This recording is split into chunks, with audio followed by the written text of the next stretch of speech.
A, B, C, D, E, F, G, H, I, J, K, L, M, N, O, P, Q, R, S, T, U, V, W, X, Y, and Z.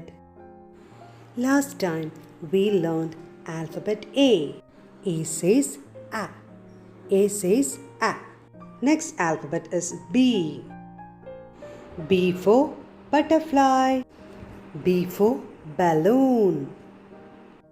B for bell. Bell. B for bat. Bat.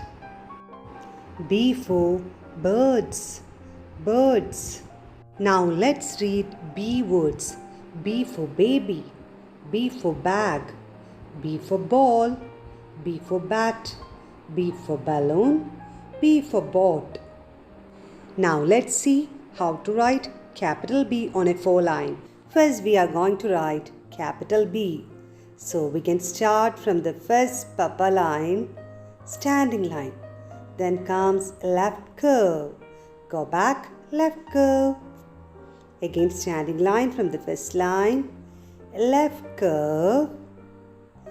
Go back, left curve.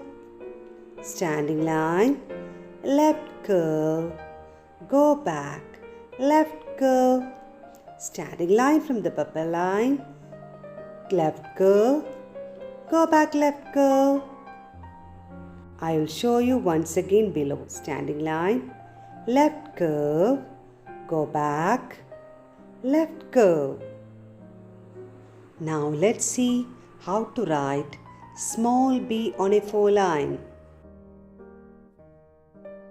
So let's start writing small b.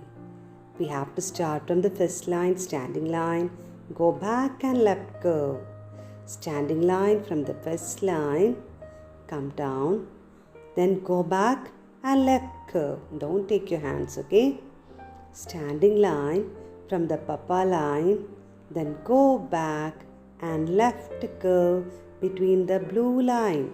Standing line, go back and small left curve between the blue line.